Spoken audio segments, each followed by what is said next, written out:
إن الحمد لله نحمده ونستعينه ونستغفره ونعوذ بالله من شرور أنفسنا ومن سيئات أعمالنا من يهده الله فلا مضل له ومن يضلل فلا هادي له أشهد أن لا إله إلا الله وحده لا شريك له وأشهد أن محمدا عبده ورسوله صلى الله عليه وعلى آله وصحبه أجمعين. Abalungi abibitibwa yagamba mutonzi waffe Allah tabaraka wa taala qul bifadlillah wa birahmatihi fabidhalika falyafrahu. Owekitibwa Allah subhanahu wa taala mu ayeyo yatusongera ku makulu agettendo nga amakulu ago kwe kubeera nti omuddu alina ebintu ebimusanyusa mu bulamu buno obw'edduniya. Ebintu ebyo biteekulwamu emiteeko ebiri. Omuteeko ogusooka byebyo ebiteeka essanyu mu mutima gw'omukkiriza mu ebyo Allah subhanahu wa ta'ala byamuwa mu byengera eby'edduniya. Allah amuwa omukyala, Allah amuwa omwami, Allah amuwa omulimu, Allah amuwa okuzibwa ku mulimu, Allah amuwa abaana, Allah amuwa ebyengera ebyenjawulo. Ate mu ngeri y'emu Allah n'amuwa n'ebyengera eby'eddiini. Allah n'amuwa iman, n'amuwa tawhidi, n'amuwa ilmu, nasobola okubaako kyasomye ku ddiini y'owekitibwa Allah subhanahu wa ta'ala. N'abeera nga ya'budullaha tabaraka wa ta'ala ala basira wala ya'buduhu ala jahl. N'asinza Allah subhanahu wa ta'ala nga amusinziza ku kumanya, ku kutegeera by'asinza. Allah subhanahu wa ta'ala asobola okuwa abaana ne bakwata Qur'an, asobola okuwa abaana ne basoma obusiraamu, asobola okuwa omukyala ategeera Allah, ayagala Allah nga teweeraliikirira ku mulimu gy'oli eka omukyala asaala oba tasaala. Omukyala nga yennyini nnyini Allah yamusitula mu ranks yeke nnyini nnyini yakugamba nti la eno jilbaabu si yeyo entuufu, njagala ongulye jilbaabu ash-shar'i, jilbaabu eyo mbaka sallallahu alaihi wasallam gyayagala nyambale. Ebyengera bingi eby'eddiini. Allah akusobesa n'okola hajji n'okola umra. Allah akwekyengera ng'essola teyinza kuyitako nga ne bwe weesanga nga wavudde safaari, wavudde Mombasa n'otuuka ewaka olina obukoowo obwo bwa nnaku 2-3 naye oba oli eyo matumbi budde mu bukoowo obw'amaanyi n'ojjukira nti essala ya dhuhuri saagisaala, nga mu kugezesebwa okwo okw'amaanyi tosobola kugenda maaso na tulo, ng'oyimirira waakiri ng'otagala n'ofuna wuzu n'osaala. Ebyo ebyengera ebifaanaganako bwe bityo, ebyengera Allah bye yasitula nabyo abaddu be bye yalonda mu nkuyanja y'abaddu be yatonda. Ebyo ebyengera eby'eddiini olw'okuba bye bitambula n'omuddu ne biva naye mu bulamu obw'ensi n'asinkana nabyo Allah n'abifuula ensonga ya saada, okubeera ng'omuntu ono ayingira mu jjana y'ekitiibwa n'agibeeramu ma'a nabiyyiina wassiddiqiina washuhadaa'i wassalihiina wa hasuna ulaa'ika rafiiqa, n'abeera mu jjana y'ekitiibwa n'abo Allah be yasitula mu baddu be bannabbi, bashuhada, balongoofu. Allah kyava abisongako mu nsonga ey'enjawulo, yabisongako mu nsongako ey'enjawulo naga qul bifadlillahi wa birahmatihi fabidhalika falyafrahu. N'atusongera ku byengera eby'eddiini olw'ensonga byo birina ddawaamu, biri sarumadiya, byengera bya lubeerera, tebyawukana na muddu. Saate bino eby'edduniya fahiya wa in azumat zaila. Ebyengera bino ne bwe biyitirira bityo okubeera ebyenjawulo ery'obulamu bwo ne biggasa nnyo, kikumalira okubeera nti nno biggwawo, imma oyawukana nabyo oba byo ne byawukana naawe. Kati tubyebaliza Allah subhanahu wa ta'ala, naye essanyu lyaffe eri ebyengera bya Allah subhanahu wa ta'ala eby'eddiini liba ly'amaanyi nnyo, kubanga bibeera n'omuddu mu bulamu obw'ensi n'asinkana nabyo Allah subhanahu wa ta'ala ne bifuuka ensonga y'okuyingira mu ssanyu ery'olubeerera. Nsaba Allah alituwe. Ala abanga abalungi ab'ebitiibwa mukimanye, wa min hadhihi ni'am, mu byengera ebyo eby'eddiini Allah byatuwa mwe muli ni'matu ad-da'wa ila Allah subhanahu wa ta'ala, mwe muli ekyengera kya Allah okuwa omuntu tawfiiqi n'abeera mu bakooze abakoola nga bazza eri Allah subhanahu wa ta'ala. Wa man ahsanu qawlan mimman da'a ila Allah wa amila saliha wa qala innani minal muslimin. Owekitibwa Allah subhanahu wa ta'ala yasitula abantu aboogera ng'ebigambo byabwe ebisiiba ku nnimi zaabwe bikoola bantu kubazza eri Allah subhanahu wa ta'ala ate nga nabo balungamu bakola mirimu mirungi era nga beerangirirako nti bakkiriza abayawula ow'ekitiibwa Allah tabaraka wa ta'ala. Ad-da'watu ila Allah tabaraka wa ta'ala. Bannange da'wa okoola abantu okubazza eri Allah subhanahu wa ta'ala kyengera ky'amaanyi era nga kye bayita da'watu ila Allah tabaraka wa ta'ala kirina embeera ez'enjawulo. Buli yenna ali wano asobola ddala butereevu okubeera omukowooze ila Allah tabaraka wa ta'ala. Amma y'omuwalimu sheikh ebibyo birikkiriya fahaadha daidanu bulamu bwe butambulira ku ekyo. Buli lwakutaano ayina abantu abeera agamba mutye Allah, mujjukire Allah, muddeeri Allah, mulongoose wakati wammwe ne Allah, mwenenyeze Allah, mwebaze Allah. Buli lwakutaano bw'abeera imaamu buli kaseera ku masjidi ye akola enteekateeka okubeera nti abantu bakulembera bategeera Allah subhanahu wa ta'ala. Imam, amir, da'i obulamu bwabwe butambulira awo. Yenna atatambula bw'atyo amanye nti mukassiru ali mukendeevu obw'amaanyi. Naye ate mu ngeri y'emu naawe ataasoma busiraamu osobola okubeera da'i ila Allah tabaraka wa ta'ala otya era nga bwe wakola mu kubeera nti walaba nti okoola abantu okubazza eri Allah kyabbeeyi n'ositula abaana bo n'obatwala ne basoma obusiraamu ng'oyagala babeere abakooze nga bazza eri Allah subhanahu wa ta'ala. Wallahi omwana oyo gwe watwala n'asoma obusiraamu talina gwakowoola okujjako obanga gwamukowodde. Empeera zaafuna ozifuna liannaka assabab fi dhalik, gw'ensonga Allah gwe yesiza ekyokubeerawo. Songa yagamba alayhi salatu wassalam man daa ila huda kana lahu min al-ajr mithl ujuri man tabi'ahu la yanqusu dhalika min ujurihim shay'a. Oyo yenna akoola abantu nga bazza eri obulungi afuna empeera ezifaanana ng'ezaabo baakowodde ng'ate n'oli akowoddwa empeera zaabwe oba empeera ye tekendeddeeko. Kati gwe eyafuuka ensonga y'omwana ono okubeera nti nno akola ekyo teri kalungi katuukako okujjako obeera nga okalinako omugabo. Era mu ngeri y'emu attujar abasuubuzi mu kitundu mwe babeera abamanya nti nno waliwo ddaawo egenda mu maaso ne bateekayo amaanyi duruusu zino ziyimiriddewo zitya. Oli n'aleeta akasawo k'omuceere darusu eyimirewo abantu basome bategeere Allah subhanahu wa ta'ala. Oli n'akwata n'ateekayo ssente ziyambeko okusaasaanya abadduaati bagende basaaze abasiraamu bagende basomesa abasiraamu. Oli n'aleeta tenti n'agiteeka waawo. Oli n'aga tenti yange, oli n'agamba emiziriro gyange, oli n'agamba. Buli yenna akola ekyo ali ku bulungi obuyitirivu. Hadha da'i ila Allah subhanahu wa ta'ala. Mukowooza akoola nga ziri Allah subhanahu wa ta'ala. Buli alungamira ku nteekateeka omuntu gye yenyigiddemu ne byagenda okukola mu ddiini ye, omuntu oyo ogenda kumusiŋŋaana nga Allah subhanahu wa ta'ala amukuwaddeko empeera empitirivu yawmal qiyama. N'olwekyo ffenna twenyigire mu daawa abalungi tukoole abantu nga tubazza eri Allah subhanahu wa ta'ala bategeere Allah tabaraka wa ta'ala. Abalungi ab'ebitiibwa mu kaweefube oyo mwe muli ensonga etukuŋŋaanyizza olwaleero nga ziri ensonga bbiri. Ensonga esooka kusoma mu darusu yaffe eno ey'ekitiibwa darusu eya Fathur Rahman. Fathur Rahman nteekateeka ya duruusu ezitambula mu region zinnya: Central Region, Eastern Region, Western Region ne Albert Belt. Regions ezo ennya nga bwe twazikassama mu nteekateeka yaffe ya al-aqidatu awalan twasala buli region ebeerenga ebeera ne duruusu 3 buli mwaka. Eastern Region ebeerenga ina duruusu 3, Western Region 3, Albert Belt 3 ne Central Region ebeerenga ina duruusu 3, ze duruusu 12 mu mwaka. Ng'ekigendererwa mu duruusu zino koola bantu bawule Allah tabaraka wa ta'ala bategeere abatonda bategeere lwaki ku nsi kwebali baleke kwerowooza nabo bafaanana ng'embuzi ezo ezeesiŋŋana ku nsi kuno nga zirina kulya na kwegatta na kwebaka ne bazisala ne biggwa, wabula bamanye nti bo ebyabwe byawukanamu tebifaana bwe bityo. Ku nsi kuno baliko olw'ensonga, ensonga eyo balina okugibeera nga bakyali balamu, tebagenda kusobola kugibeera nga bamaze okufa. Ne bwe baliyagala nnyo bagibeere tebagenda kusobola kugibeera nga bamaze okufa, balina kugibeera nga bakyali balamu. Balina okwawula Allah nga bakyali balamu, balongoose wakati waabwe ne Allah nga bakyali balamu, beenenyeza Allah nga bakyali balamu, basaale nga bakyali balamu, beebikkirire nga bakyali balamu, beewale shiriki nga bakyali balamu, bagondere Allah nga bakyali balamu, bagende okusinkana Allah subhanahu wa ta'ala nga Allah musiimu gye bali, nga Allah subhanahu wa ta'ala musiimu gye bali. Ogwo gwe mulamwa.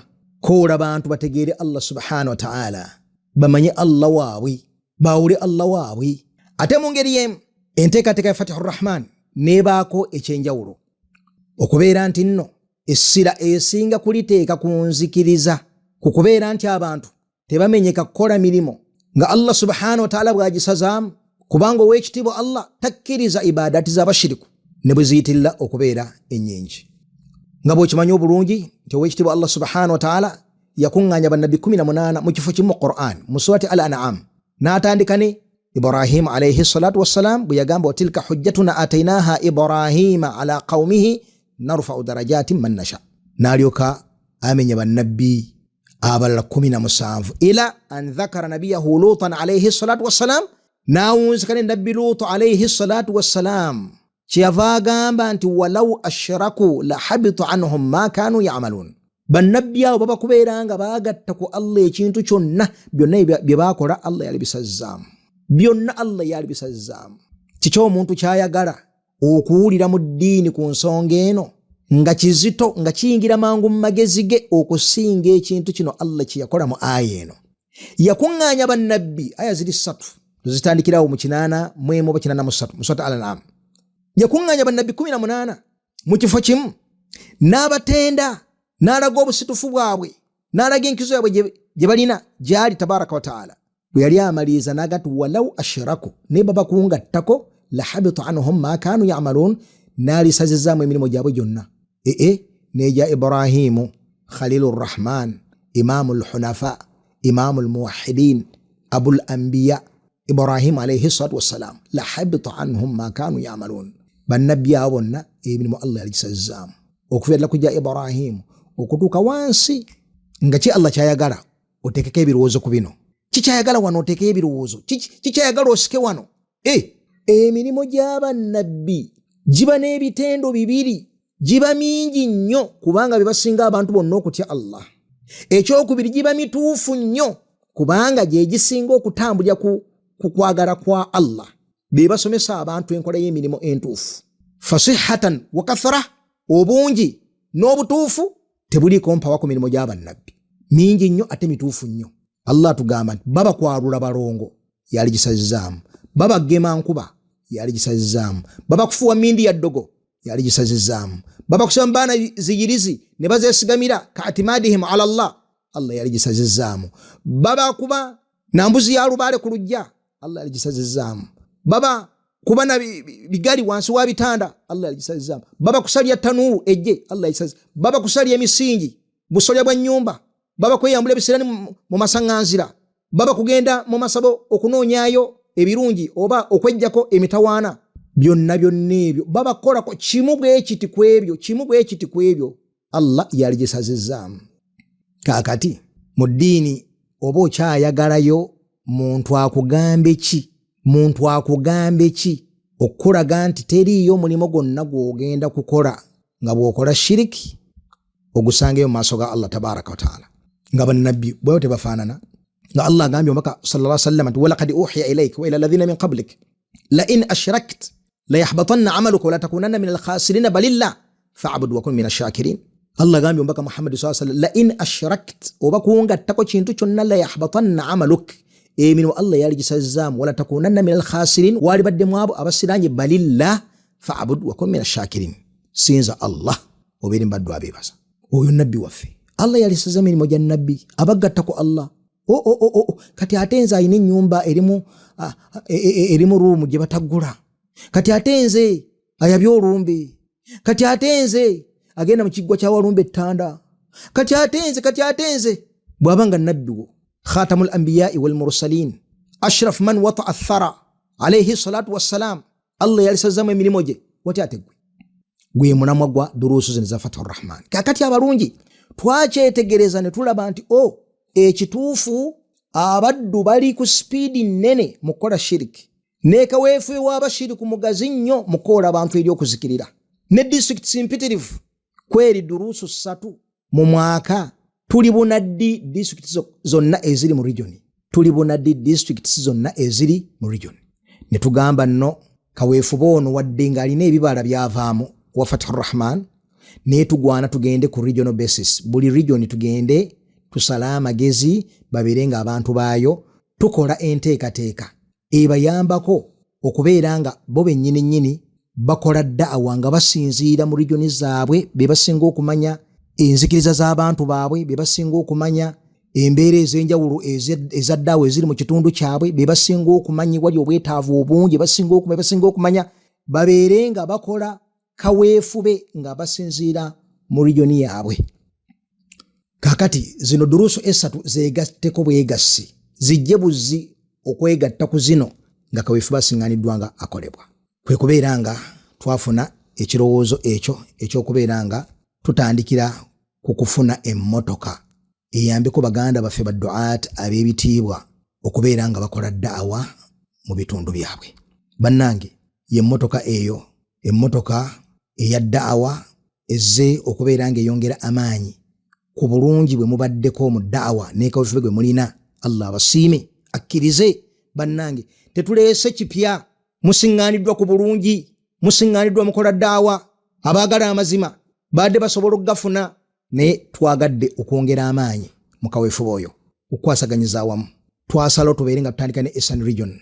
Bannange olw'obulungi obungi bwe tubalabamu ti amazima tubalabamu kaweefube mungi mu kubeera nga mwaniiza da'wa ya tawhidi. Temujjanga okwo mugende mu maaso. Region eno ya Eastern Region ye maama w'obusiraamu mu ggwanga erya Uganda. Yevaamu abasomesa mu masomero amayitirivu mu ggwanga lyaffe erya Uganda. Yesinga mba amashayikhi abangi era population y'abasiraamu bangi nga gye tugwana okusooka okutunuulira wakati mu kulaga oluganda oluyitirivu wakati waffe n'okubeera nga tukozesa olulimi olw'ebikolwa okulaga nti nno innamal mu'minuuna ikhwatun nga Allah bwe yagamba mu Suuratul Hujurat, mazima ddala abakkiriza ba luganda tebaliko nti ono muganda, ono mugisu, ono mukiga, ono mukakwa, ono musoga, ono muki. Innamal mu'minuuna ikhwatun, buli mukkiriza aba muganda wa mukkiriza munne. Nga bwe yagamba alayhi salatu wassalam ti al-mu'min akhul mu'min al-muslim akhul muslim la yadhlimu la yahqiru la yakhudhulu. Nga bwe yagamba alayhi as-salatu wassalam, bal mu ahadithi empitirivu eziri mu sunna eziraga al-ukhuwa al-islamiyya, oluganda olw'obusiraamu. Muganda wange omusoga mu bukkiriza ahabbu ilayya, mwagala nnyo okusinga muganda wange omuganda atali ku bukkiriza. Naawe omusoga muganda w'omuganda ali ku bukkiriza mwagale nnyo okusinga muganda wo omusoga atali ku bukkiriza. Kadhalika gwe omusoga wakati wo n'omugiso, kadhalika gwe omugiso wakati wo n'omusoga, kadhalika omunyankole wakati wo n'omusoga, kadhalika gwe omusoga wakati wo n'omunyankole, kadhalika omukakwa wakati. Tetulinaawo baawundale yonna kasa tumala okufuna imaani. Tetuddamu kutunula lulimi muntu lwayogera, tetuddamu kutunuulira kala ye, tetuddamu kutunuulira kalica ye, tutunuulira kintu kimu kyokka, imaani. Eba emaze okutugatta. N'olwekyo ye kaweefube ono twagala baganda baffe abali mu Eastern Region mwagalize baganda mu abali mu Central Region okuyingira ejjana. Baganda baffe abali mu Central Region mwagalize baganda mu abali mu Western Region okuyingira ejjana. Baganda baffe abali mu Western Region mwagalize baganda mu abali mu Eastern Region okuyingira ejjana. Fenneena ate twagalize baganda baffe abali mu Northern Uganda okuyingira ejjana. Tubeerenga tulina kaweefube owawamu mu kubeera nti ekintu kino kituukawo kibeerawo. Eyo nno nsonga nkulu nnyo muganda wange w'ekitiibwa mukkiriza okubeera nga ogitegeera. Abalungi ab'ebitiibwa, omwaka ogujja Allah bana batuwangaazizza tugenda kuddako Western Region nayo tukole kaweefube. Kaweefube waffe gwe tukola mumumanyi tumukolera ku mikutu egyo gyennyini gya WhatsApp. Tutandika mulaba ne tugisonda ne tugimaliza nga mulaba, tewali kyanjawulo kisinga waawo. Era batujja okukola nga bwe twakoze ku luno insha Allahu taala. Tetukomaawo, tugende mu Albert Belt biidhinillahi tabaraka wa taala. Baganda baffe abali mu Bunyoro, abali mu Tooro, abali mu district ezirinanye Lake Albert nabo tukakase ndo bafunye entambula ebayamba kukubeera nga bakola da'wa. Tetujja kukoma ku ekyo kyokka, buli Allah kyanaatuwaako obusobozi mu kwagira da'wa tujja kukikola. Abalungi ab'ebitiibwa, emmotoka eno tezze kukola mirimu gya community gino egya bulijjo okutuuka okubeera nti nno mukyala wa gundi bw'aba yagadde okubeera nga addusibwa mu ddwaliro okuzaala, ekirowoozo ekisooka okuyingira mu bwongo, tukubire abavunaanyizibwa ku mmotoka baleete twale omuntu ono mu ddwaliro. Gundi alina kino, nedda munnange eno emmotoka ezze kukola da'wa twali yagadde okugasa community mu buli ngeri yonna hatta ku ddaala ly'okubeera nti bwe tuba tusobodde okubagulira emmotoka ezibasombera amazzi gajja ewaka twali kikoze, naye obusobozi bwaffe bubadde bwa mmotoka ya ddaawa. N'olwekyo emmotoka eyo erina kusigala ku mulamwa ogwo ogwa ddaawa okukakasa nti nno abantu bakowoolebwa badde eri Allah subhanahu wa ta'ala, bamaama baffe bataata baffe bave mu shiriki babire nga bawula Allah tabaraka wa ta'ala. N'olwekyo bw'otasinza gy'osinzidde n'oga nti emmotoka yaffe yagundi nedda, mmotoka eriwo okukola ddaawa, efuluma n'ekola ddaawa n'ekomawo n'etekebwako ettundubaale n'erinda okufuluma okulala oba ejjuma eddako oba okusinza ku nteekateeka baganda baffe bwe banaazikolanga eza ddaawa. Eyo pointi esooka. Pointi ey'okubiri, abalungi ab'ebitiibwa, muganda wange ow'ekitiibwa Sheikh Uthmani Shaabani Ngobi, nawangala naye empangaala ennungi ne mutegeera era ntusigala nga tutambula mu nsonga nnyingi eza ddaawa, era mu ngeri y'emu n'abeera nga ali mu abo abali active mu nsonga ezikwatagana ku ddaawa eno, ddaawa eya tawhidi, mu kugitetenkanyiza n'okugisomesa hafidhahullah. Era mu ngeri y'emu n'akulira ekitongole kino ekya al-aqidatu awalan mu Eastern Region, muganda waffe Sheikh Hassan Biafra, muganda wange gwe mmanyi obulungi, gwe ntambudde naye n'enkolagana naye mu nsonga za ddaawa. Baganda baffe ba mashayikh ab'enjawulo ne bakolagana naye mu nsonga ya ddaawa, ne bamutegeera bulungi era ne bamwagala olwa empisa ze ennungi, olw'obuntu bulamu bwe, olwa okufaayo kwe eri ddaawa, eri okuluŋŋama kw'abantu. Masha Allah, ne tubeera nga twalabye nti emmotoka eno egenda kubeera mu mikono gy'abaganda baffe abo ababiri, Sheikh Uthman Shaabani Ngobi ne muganda wange ow'ekitiibwa Sheikh Hassani Biafra hafidhahumallah. Ekigambo kye beegasseeko kye kigambo ekijja okubeera nga kitwalibwa ku nsonga zonna ezikwatagana ku mmotoka eno. Tubamanyimu obulungi obutumala obutabeerabeeraliikirivu ku kubeera nti nno bagenda kutambulira wamu era bajja kubeera nga bakkaanya bulungi ku nsonga ekwatagana ku ntambula eno okusobola okubeera nga etuukiriza omulamwa gw'okugulibwa kwayo. Era mu ngeri y'emu ntwala okwebaza kwange eri ttiimu y'abamashayikhi ba du'aati ba Musaayi Muto ne bamashayikhi abatutte ekiseera mu kisawe kya ddaawa, abo betubeera nabo mu ddaawa ya tawhidi buli we tujja eno ne tubeera ne duruusu mu bifo ebirala, abo abakoze kaweefube ow'amaanyi okubeera nga ddaawa eno etambula esaasaana, mbeebaza olwebaza olw'enjawulo.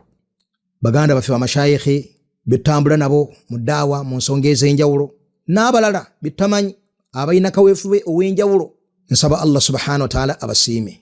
Bannange emmotoka eno ezzenga yammwe okuteeka amaanyi mu ddaawa yammwe, egenda kukola ekyo kyennyini kye mwetaaga, era egenda kubeera ku mulamwa ogwo gwe nnyini ogwagiguzizza biidhnillahi tabaraka wa ta'ala. Era tugenda kubeera nga tuteekayo ebirowoozo okukakasiza ddala bulungi nnyo nti emmotoka ekolera ddala bulungi ekyo ekyetaagisa biidhnillahi tabaraka wa ta'ala. Emmotoka eno ya Eastern Region hatta ne bwetuuka ekiseera nga yeetaaga okukyusibwa, ekyusibwa evaamu mmotoka ndala esigale ng'ekola ddaawa mu Eastern Region. Nsaba Allah subhanahu wa ta'ala agiteekemu omukisa era ebeere ya mugaso nnyo eri umma eno ey'obusiraamu. Kaakati mmwe ab'ebitiibwa baddu'aat abava mu districts ez'enjawulo mu region eno, abava mu bifo eby'enjawulo mu region eno, mukubirizibwa okubeera nga muyambagana ne baganda baffe abakulira enteekateeka zino, abakulira enteekateeka za ddaawa, nga muyambagana nabo mu kubeera nti nno mulaga abantu bano wali obwetaavu, mujje muloope obwetaavu bwammwe, obwetaavu bw'abantu bammwe be mukulembera eri abantu bano. Ewaffe embeera eri bweti, ewaffe embeera eri bweti, muyambeko mu kuteekateeka eyo, na bano babeere nga bayambako okubeera nga babatuusaako abasomesa, babeere nga babasomesa obusiraamu. Mu nteekateeka efaananako bwetyo ddaawa eyanguwa, mwekolamu omulimu ne muteekateeka, na bano ne beekolamu omulimu okubeera nga babatuusaako baddu'aati, babeere nga babasomesa obusiraamu. Ab'ebitiibwa abakkiriza, ddaawa yaffe eno nga mmaliriza erina emisingi kwetambulira. Ddaawa etambulira ku tawhidi wa sunna ala fahami salafil umma. Eyo ddaawa yaffe. Ddaawa yaffe etambulira ku kwawula Allah subhanahu wa ta'ala Era bakubuuza ng'omulamwa gwa aqidatu awwala mulamwa ki bagambe nti aqidatu awwalan erina emiramwa esatu. Omulamwa ogusooka kulongoosa nzikiriza z'abantu kusaasanya tawhidi, ogwe mulamwa ogusooka. Omulamwa ogwokubiri kulongoosa nzikiriza z'abantu kusaasanya tawhidi. Omulamwa ogwokusatu kulongoosa nzikiriza z'abantu kusaasanya tawhidi. Kusaasanya tawhidi ye kaweefube w'ekitongole kino ekya al aqidatu awwala ng'erinnya lyakyo bwe lifaanana, enzikiriza yesooka. Wakati mu kukola ekyo mu duruusu zaffe nga bwe mulaba tusomesezaamu emisomo emirala egisigadde, tusobola okusomesa ku ssala, kuyunga oluganda, ku kino na kiri, naye olwa forces empitirivu ezikoola abantu okudda eri okuzikirira twasalawo okubeera nga concentration yaffe mu da'awa eri nnyo ku kubeera nga abantu baawula Allah tabaraka wa taala bave mu shiriki. Tuleke kubeera nga tusaalira abantu nga babadde n'amasabo, babadde n'eziyirizi, balina emidaala egitunda ebyawongo, bashiriku, bajjudde ebintu ebyekishiriku mu maka gaabwe, mu baana baabwe, mu money pass, mu mirimu gyabwe, ne bafa ne tubasaalira nenga bagenze mu jahannam waliyadhu billah. Kyetwava tugamba tuteeke essira ku nsonga eyo.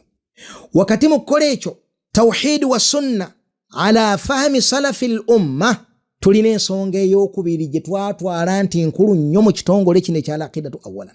Nsonga ki? Okubeera nga tutambulira ku manhaji y'abalongoofu abaatukulembera.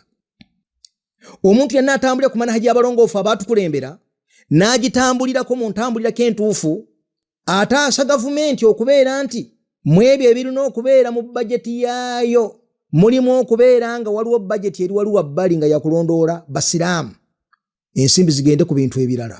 Olw'ensonga omuntu ali ku nkola y'abalongoofu abaatukulembera, gavumenti erina kumweraliikirira nti alina wagenda okutega bbomu. Gavumenti erina kumweraliikirira nti ayinza okutega bbomu mu bbaasi oba mu katale oba abantu bakuŋŋaanidde oba ewantu wonna kebeera ebbaala. Omuntu atambulira ku manhaji y'abalongoofu abaatukulembera amanya nti nno okukuuma emirembe kiri mu ebyo bye baasinga okuteekako essira mu ddaawa yaabwe. Okusinza Allah tekwanguwa. Abo ne bayimirizawo essala, abo ne batula ne basoma obusiraamu, abo ne bazimba emizikiti, ne bazimba amasomero g'obusiraamu, abo ne bagenda bakola hijja ne umura. Ebyo tebisoboka ng'ensi eri mu dduka ng'eri mu kutabanguko, tebisoboka. Wabula bisoboka bulungi nnyo ng'ensi erimu obutebenkevu. Kyetwava tukiteeka mu ebyo ebikulu ebiri mu ddaawa yaffe, okubeera nga tutiisa abantu manhaji y'obukhawariji, manhaji y'okukwata ebyokulwanyisa okuntaana ezi gavumenti. Wabula tubeere nga kaweefube waffe n'amaanyi gaffe gonna ga kufuba abantu babeere nga baluŋŋama, babeere nga basinza ow'ekitiibwa Allah tabaraka wa taala, babeere nga baawula omutonzi waabwe Allah subhanahu wa taala, babeere nga bamanya nti afanga mushiriku agenda mu muliro. Ebbanga lye tumalanga ekyo gavumenti tetugaanya kukikola, tuba mu nsobi nnene okugiteeka ku bunkenke, tuba mu nsobi nnene okugiteeka ku bunkenke. Ebbanga lyemalanga tukuŋŋaana wano ne tusulawo, oluusi neeta n'abakuumi ne batukuuma. Alhamdulillah, alhamdulillah, tulina okukyebaliza Allah subhanahu wa ta'ala. Ekikolo si kubeera nti abantu bawangaalira mu dduka kuyiwa misaayi kukola ki abadan, naye nga mukyakola activities zammwe, ne muyimirizawo essala, ne musomesa, ne mutambuza obulamu bwammwe obw'obukkiriza, ng'amazima gavumenti tebatawaanyizza, tebalemesezza, muba mu nsobi nnene okugiteeka ku bunkenke. N'olwekyo ebbanga lyonna tuli basiimu eri bannyini byakwerinda, bannyini buyinza mu ggwanga lino, okubeera nga batuwadde ekyanya okukola da'awa yaffe. Era tubakakasa nti wallahi mutebenkere naffe, tewaliiwo kirala kyonna kye twegomba okujjako kubeera nti abasiraamu bano baawula Allah subhanahu wa ta'ala. Tetwagala kubalaba nga basamira, tetwagala kubalaba nga basaddaaka abaana, tetwagala kubalaba nga ebyalo abantu balina omutuuze gwe bafulumya ku kitundu nti yaleeta amajinni, tetwagala kulaba nti family zakyankana nti gundi yagula amajinni. Ebyo byonna ddaawa yaffe ebbanga lyemalanga eweereddwa ekyanya, ebyo byonna bijja kugwa mu society mpola mpola, abaddu bafune ekyengera ky'okuyingira ejjana, ate ne gavumenti ebeere nga tebeera mu bunkenke n'emirerembe gy'abantu. Maliza nga nebaza baganda ba mashayikhi bonna abakola daawa na aqidatu awwalan, abakola daawa mu mbeera zonna ez'enjawulo, abakola abantu okubaza eri obulungi. Nebaza olw'enjawulo buli musiraamu yenna alina kyakoze okubeera nga tufuna entambula eno. Buli yenna yataddeyo ekikumi kye, olukumi lwe, yataddeyo 5 yataddeyo 1,000 yataddeyo 5 yataddeyo 10 twebaza Allah subhanahu wa ta'ala okubeera nti ensi ekyalimu abaddu abalumirirwa eddiini eno ey'ekitiibwa. Nsaba Allah ebbanga lyonna tukozese ebituufu. Nsaba Allah subhanahu wa ta'ala abeere nga atukuumira ku mulamwa. Nsaba Allah subhanahu wa ta'ala atutte nga atusiimye.